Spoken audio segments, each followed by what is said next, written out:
Shalom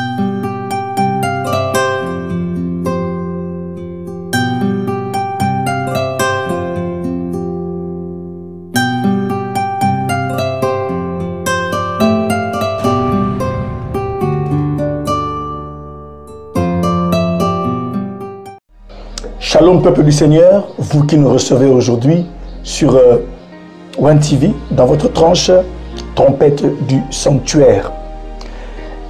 Nous savons tous que depuis un bon moment, je suis en train de vous parler des 4 visages de l'adoration. Sur ce, j'aimerais lire avec vous la parole de Dieu dans le livre de l'Apocalypse au chapitre 4. À partir du verset 6. Apocalypse 4, à partir du verset 6. Il y a encore devant le trône, comme une mer de verre, semblable à du cristal. Au milieu du trône et autour du trône, il y a 4 êtres vivants, remplis d'yeux devant et derrière. Le premier être vivant est semblable à un lion. Le second être vivant est semblable à un veau. Le troisième être vivant a la face d'un homme, et le 4e être vivant est semblable à un aigle qui vole. Verset 8. Les 4 êtres vivants ont chacun 6 ailes, et ils sont remplis d'yeux tout autour et au-dedans. Ils ne cessent de dire jour et nuit, Saint, Saint, Saint est le Seigneur Dieu, le Tout-Puissant, qui était, qui est et qui vient. Retenez ici, Saint, Saint, Saint. Il ne cesse de dire, jour et nuit, Saint, Saint, Saint. Et le Seigneur Dieu, le Tout-Puissant. Comme je vous l'avais dit, que ces êtres que j'envoie sont commis à une adoration continuelle. Verset 9. Quand les êtres vivants rendent gloire et honneur et action de grâce à celui qui est assis sur le trône, à celui qui vit au siècle des siècles, les 24 vieillards se prosternent devant celui qui est assis sur le trône et ils adorent celui qui vit au siècle des siècles. Et ils jettent leur couronne devant le trône en disant, tu es digne, notre Seigneur et notre Dieu, de recevoir la gloire, l'honneur et la puissance, car tu as créé toutes choses et c'est par ta volonté qu'elles existent et qu'elles ont été créées. Parole du Seigneur. Dieu Tout-Puissant, parle-nous en ce jour et glorifie ton nom, Seigneur, dans la vie d'un chacun. Au nom de Jésus-Christ. Amen. Bien-aimés, la fois passée, toutes les séances passées, je suis en train de vous parler de l'adoration, mais de parler des 4 visages de l'adoration. Je vous avais dit que lorsque Jean monte au ciel, enlevé par le Seigneur, il voit le trône de Dieu, il voit une mer de verre devant le trône, il décrit tout ce qu'il voit dans ce qu'on peut appeler la salle du trône. Et autour du trône, il voit d'abord 24 vieillards. Et les 24 vieillards sont assis sur 24 trônes. Ils ont des vêtements blancs, ils ont des couronnes d'or sur la tête et ils sont là aussi.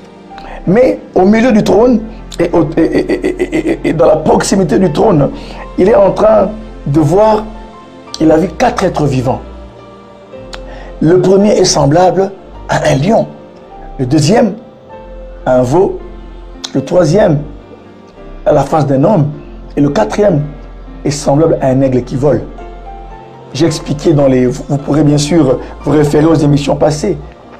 J'ai expliqué en disant que, par rapport à Romains 1, 19 à 20, j'ai expliqué en disant que dans la recherche pour savoir ce que ces êtres vivants représentaient, le Seigneur nous a aidé à comprendre qu'ils représentaient, dans leur symbolique, ils représentaient aussi 4 visages de l'adoration.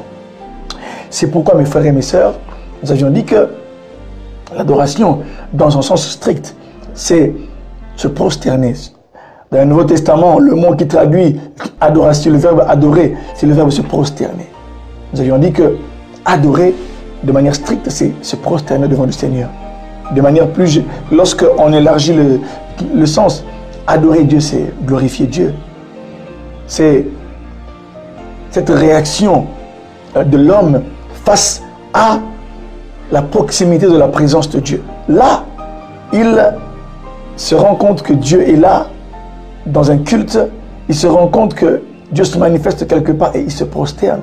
Souvenez-vous de ce qui s'est passé au mont Carmel, lorsque le feu est descendu par la prière d'Élie. Le peuple a dit, unanimement, ils se sont prosternés en disant, c'est l'Éternel qui est Dieu. C'est l'Éternel qui est Dieu. C'est de l'adoration. Mais ici, mes frères et mes sœurs, adorer aussi, nous pouvons dire que c'est un style de vie. C'est tout ce que nous faisons pour la gloire de Dieu. Adorer, c'est honorer Dieu par nos actes, nos paroles, nos attitudes. Donc c'est un concept qui est assez large. Mais cela étant dit, ici, dans Apocalypse, nous sommes en train d'analyser bien sûr les perfections. Parce que Romains 1, 19 à 20 dit que la divinité de Dieu, sa puissance éternelle, ses perfections invisibles sont perceptibles à l'œil nu lorsqu'on considère Dieu dans ses œuvres, dans sa création. Mes frères et mes sœurs, ici, il s'agit donc de comprendre que lorsque nous contemplons la nature, dans le règne animal, même dans les astres, nous voyons la gloire de Dieu. Quand vous regardez le soleil, vous vous rendez compte que Dieu est puissant.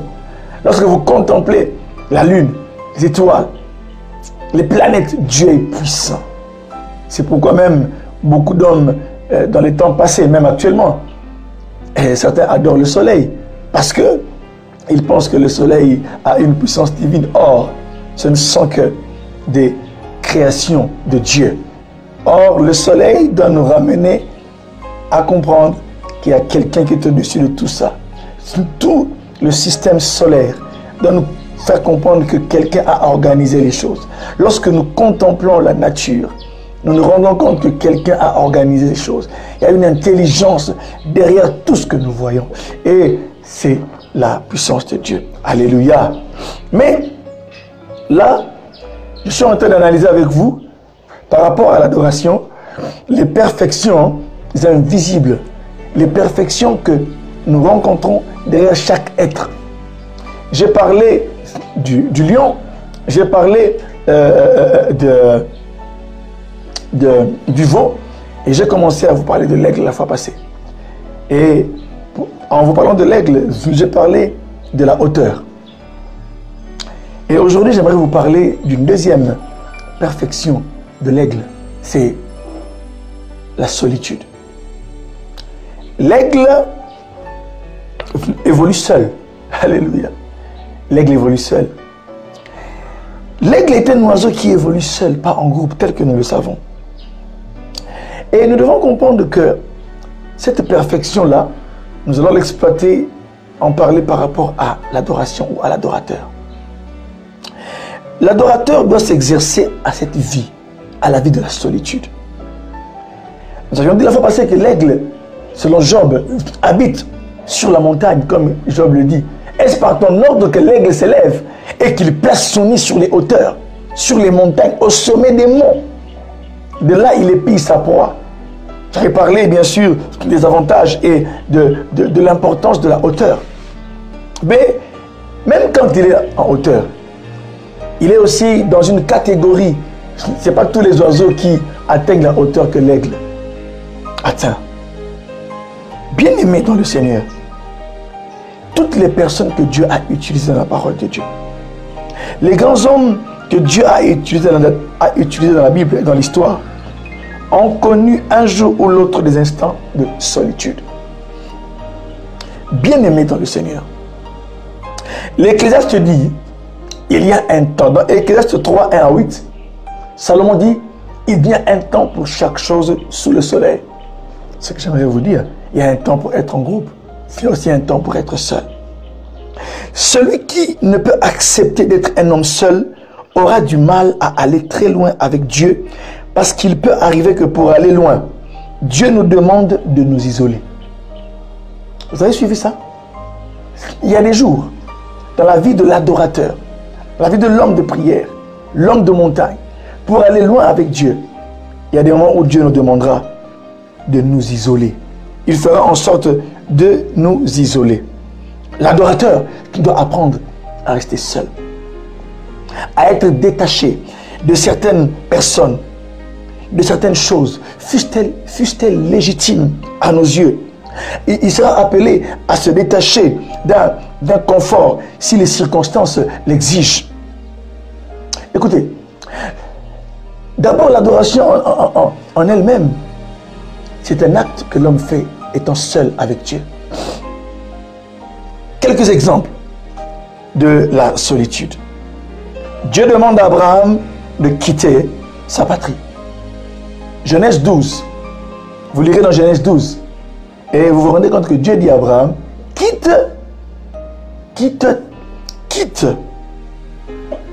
ta patrie, la maison de ton père, vers une contrée que je te montrerai. Deuxième exemple. Jacob se retrouve seul au dernier instant avant d'affronter son frère Ésaü. Là, c'est Exode 32, verset 24. Moïse, devant la mer Rouge, se retrouve seul dans sa responsabilité de leader. Exode 14. Là, il était seul. En tant que leader, il était seul. Et les gens commencent à lui dire, mais c'est toi qui nous as entraînés ici. Voilà, les Égyptiens sont derrière nous. Devant nous, il y a la mer. Nous sommes piégés. Moïse. Et Moïse était resté seul. Et Dieu lui dira, lève ta verge, fends la mer. Bien-aimé. Un autre exemple encore. David se retrouve seul face à Goliath. 1 Samuel 17. David est seul. Lorsqu'il faut aller choisir, descendre dans le torrent, il est seul. Toute l'armée reculait. Devant Goliath, David est seul, pas en groupe.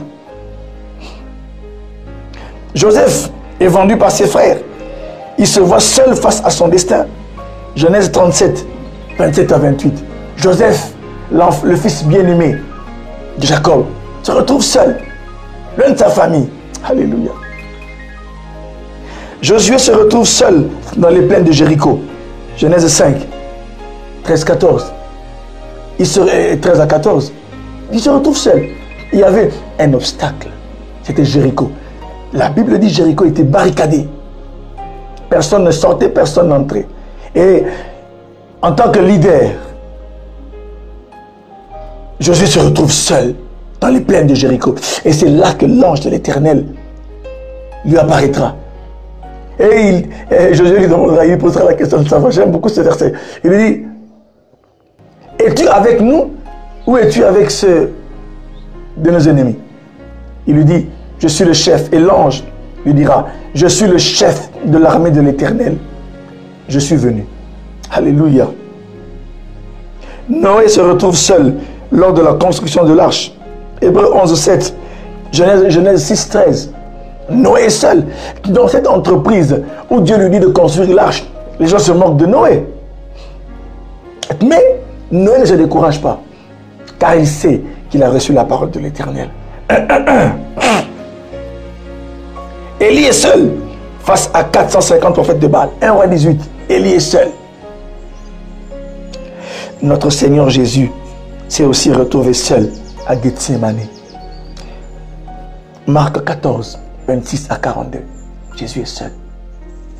Et il va vers les disciples, vers Jean, Jacques et Pierre. Il leur dit, n'avez-vous pas pu veiller 1 heure avec moi? Parce qu'il dormait. Et là, il affronte son destin parce qu'il devait mourir. Passer par la passion. Il voit la souffrance. C'est là que vous connaissez bien sûr l'histoire où il va faire, où sa sueur va se transformer en grumeaux de sang. Il est seul. Il y a beaucoup d'exemples. Paul se retrouvera aussi seul dans sa mission, dans la mission que Dieu va lui accorder. Acte 9. Acte 9, du verset 8 jusqu'au verset 9. Il se retrouve seul. Il y a beaucoup d'exemples. Jean-Baptiste est un homme de solitude parce qu'il vit dans les déserts. Il se nourrit des sauterelles, de miel sauvage, vêtu d'un manteau. On parle de chameau, d'une ceinture de cuir. Seul. Seul ne veut pas dire que vous ne fréquentez pas les gens, non. la solitude. Parfois, l'homme de foi, l'adorateur, l'homme de prière, l'homme de montagne se retrouvera souvent seul face à ses opinions, seul avec Dieu. Écoutez, l'adoration, c'est l'affaire de quelqu'un avec son Dieu. L'adoration n'est pas toujours une affaire de groupe, mais l'adoration est un acte personnel que nous posons, c'est un service personnel. Face à Dieu, on se retrouve en train de l'adorer. Parce que Dieu nous a rachetés pour que nous puissions être un royaume de sacrificateurs. Mais l'acte de l'adoration doit aussi être vécu à des moments face à son Dieu. Seul. Être seul, j'aimerais vous dire certaines choses. Être seul veut dire apprendre à passer plus de temps avec Dieu qu'avec les hommes. Comme le Christ qui souvent se retrouvait seul pour prier, le chrétien devrait suivre la même discipline. Dans Marc 1,35, vous vous rendrez compte que Jésus se retirait. Lorsque la Bible dit, lorsqu'il faisait encore sombre, Jésus se retirait. Et il allait prier, seul. Parce qu'il devait affronter la journée. Il devait annoncer la bonne nouvelle. Il devait guérir des malades, chasser des démons. Il avait le temps de se ressourcer, seul. Le chrétien doit développer la notion du lieu secret, tel que Jésus l'a enseigné à ses disciples. Matthieu 6, verset 6 et verset 18. Jésus dit, ne soyez pas comme les pharisiens. Les publicains, lorsqu'ils veulent prier, ils se mettent au coin des rues pour qu'on voie qu'ils prient. Ils ont déjà reçu leur récompense. Mais toi, quand tu veux prier, entre dans ta chambre, dans le lieu secret. Parle à Dieu, à ton Père qui est dans les cieux. Et Jésus dit, ton Père qui t'entend te répondra dans le secret. Être seul, c'est ça. Apprendre à développer la notion du lieu secret. Être seul, c'est se détacher des opinions populaires. C'est garder une distance objective vis-à-vis des hommes de notre génération. Être seul. L'aigle, si l'image de l'aigle doit s'imprimer en vous, si vous voulez vivre comme l'aigle, parce que l'adoration nous conduit, lorsque l'adoration a le visage de l'aigle, elle nous entraînera à être seuls. Vous savez pourquoi? Parce qu'à des moments, plus que vous vous approchez de Dieu, plus vous êtes proche de lui, vous contemplez sa gloire, plus l'adorateur est en train de passer du temps dans la présence de Dieu, il reflète l'image de l'aigle. Là, il devient aussi un homme seul. Ne vous en faites pas. Il y a des jours où le dégoût de ce monde s'amplifiera. Le dégoût des choses de ce monde va s'amplifier. Pourquoi? Parce que vous avez contemplé la sainteté du Dieu d'Abraham, d'Isaac et de Jacob. Parce que vous avez contemplé la grandeur, la splendeur de Dieu. Et devant cette splendeur, toutes les choses du monde pâlissent. Les plus belles voitures, les fortunes, les choses pâlissent. Les plus belles femmes, les plus beaux hommes pâlissent à vos yeux. Parce que vous avez contemplé la grandeur de Dieu. J'aime ce que Jean dit dans Apocalypse 4. Il dit, il a été enlevé. Et au ciel, en haut, il voit un trône. Et sur ce trône, quelqu'un était assis. Et il dit, celui qui était, j'aime cela, celui qui était assis sur le trône avait l'aspect du jaspe et du sardoine. Il a contemplé Dieu, alléluia. Il avait l'aspect du jaspe et du sardoine. Beaucoup de choses qui nous arrivent aujourd'hui, bien aimés.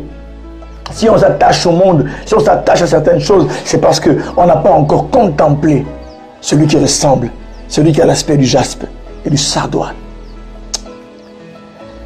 Être seul, c'est cultiver la discipline de la vie de montagne. Être seul, c'est cultiver la vie de discipline de l'adorateur. Être seul, c'est savoir se retrouver, savoir que j'ai été racheté à un grand prix. Et je dois à celui qui m'a racheté un culte. Comme le dit l'apôtre Pierre, mais vous, dans 1 Pierre, chapitre 2, il dit, mais vous au contraire, vous êtes une race élue, un sacerdoce royal, une nation sainte, un peuple acquis. Pourquoi? Pour proclamer les vertus de celui qui vous a appelé des ténèbres à son admirable lumière. Être seul, c'est marcher à contre-courant de la majorité. L'adorateur, l'homme de montagne, celui qui est appelé à vivre comme l'aigle, doit un jour ou l'autre aller à l'encontre de ce que pensent les autres. Un jour, vous irez à l'encontre de ce que pense votre famille. Un jour, vous irez à l'encontre de ce que pense la société. Parce que vous avez contemplé Dieu. Par exemple, Noé n'a pas eu peur de ce que pensaient ses contemporains. Construire une arche? Mais écoute, le déluge, on n'a pas encore vu de déluge, nous. Mais Noé est allé à contre-courant. Alléluia. Il y a un côté prophétique. Je vous parlerai bien sûr de l'aspect prophétique de l'aigle dans les émissions prochaines. Dans une des émissions, je vous dirai que l'aigle représente le prophétique. Et l'aspect prophétique, mes frères, nous entraînera parfois et souvent à aller à contre-courant de la société lorsqu'elle marche contre les lois de Dieu. Notre milieu actuel, les lois, aujourd'hui, les hommes et les femmes se sont rebellés contre Dieu. Aujourd'hui, les grandes organisations sont en train de promouvoir les choses ignobles, les choses qui étaient anormales. Les hommes le trouvent aujourd'hui normal. Parce que c'est comme ça que pense le monde. L'homme de prière doit avoir le courage de sortir. L'adorateur doit avoir le courage de sortir de la foule et d'agir selon ce que Dieu lui a dit. Alléluia. Être seul. L'aigle évolue seul. Ce n'est pas un oiseau qui vole en bande. Ce n'est pas un oiseau qui vit dans la basse-cour. Il est dans les hauteurs. Est-ce par ton ordre que l'aigle s'élève dans les hauteurs et il va placer son nid sur la montagne, là au sommet des monts? Il est seul. Là seul, il est en train. Imaginez-vous qu'au sommet des montagnes, l'air qui y est, l'air qui passe, l'air qui est respiré, c'est un autre air. Il n'a pas la même qualité, il n'a pas la même intensité, il n'a pas la même nature que l'aigle, enfin, il n'a pas la même intensité qu'ici-bas. Plus vous montez, l'air devient rare. Plus vous montez, il fait froid. C'est la loi de la nature. Et là, mais l'aigle est dans ces hauteurs-là. Il est habitué à ce climat-là. Il est habitué à la solitude. Ça ne le dérange pas. C'est pourquoi les hommes aujourd'hui veulent beaucoup de compagnie. Ce n'est pas mauvais parce que nous sommes des êtres sociables. Je ne vous dis pas aujourd'hui de fuir vos familles et d'aller devenir des moines. Si cela est votre appel, gloire à Dieu. Il y a des gens qui ont reçu l'appel d'être ermite quelque part. Oui. Mais la solitude peut se vivre même pendant que nous sommes ici. Nous sommes seuls. J'ai expliqué c'est quoi être seul. Vous pouvez travailler dans votre compagnie, mais on sait que cet homme-là ne marchera jamais comme nous. Il peut y avoir des combines et que dans votre département, on vous demande à vous de signer. Vous ne signez pas parce que c'est du vol, parce que cela est contraire aux lois de Dieu. On vous isolera. Sachez que Dieu se plaira avec vous parce que vous avez accepté d'être seul. J'aimerais vous dire maintenant, vous parler juste en quelques mots de la nécessité d'être seul. Pourquoi Dieu veut-il et permet-il que l'adorateur ou l'homme de montagne de se retrouver seul? Pourquoi il permet cela? L'une des grandes raisons, c'est à cause de la destinée. La destinée. À cause de notre destinée, de ce que Dieu veut accomplir avec ou au travers de nous, il nous faudra parfois prendre des décisions. Il nous faudra choisir des options que d'autres ne pourront comprendre, fussent-ils nos proches. Lorsque vous prenez certaines décisions, parce que vous avez été dans la présence de Dieu, les hommes et les femmes ne vous comprendront pas. Mais vous comprenez pourquoi. C'est à cause de la destinée. Lorsqu'Abraham a quitté sa patrie, c'était à cause de sa destinée. Pendant ce moment, mais au plus profond de nous, nous savons que nous sommes dans la volonté de Dieu. Pendant ce moment de solitude, la justification de nos actes ne repose que sur la conviction et sur le témoignage de l'Esprit. Car ce dernier, le Saint-Esprit, est là pour attester à notre esprit de la véracité de ce que nous avons reçu comme directive dans le secret de la présence de Dieu. Se séparer des autres peut aussi être la condition sine qua non pour entrer dans sa destinée. Pour entrer dans sa destinée, Abraham devait rester seul. Seul. Il devait quitter, aller seul. Avec un petit nombre, sa femme et un petit nombre d'hommes. Il est parti. Alléluia. Mes frères et mes sœurs, à cause de cela, l'adorateur doit rester, doit vivre la vie de l'aigle. Dans la solitude, il y a beaucoup de choses à dire. Je le continuerai la fois prochaine, mais sachez que la solitude est un moment requis pour l'adorateur. C'est un moment où Dieu veut nous parler, un moment où Dieu veut nous former, nous forger. La solitude est nécessaire pour accomplir le plan de Dieu, être entré dans sa destinée.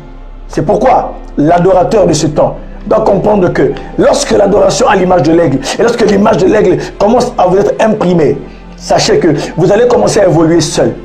Mais en évoluant seul, n'ayez pas peur, car Dieu sera avec vous. Et le Saint-Esprit va attester à votre esprit que non seulement vous êtes enfant de Dieu, mais il attestera que vous êtes dans la volonté du Père, de celui devant qui vous avez été dans l'adoration. Que Dieu vous bénisse. La fois prochaine, j'aborderai sur le point sur les avantages de la solitude. Que Dieu vous bénisse et retrouvons-nous encore sur One TV la fois prochaine. Amen.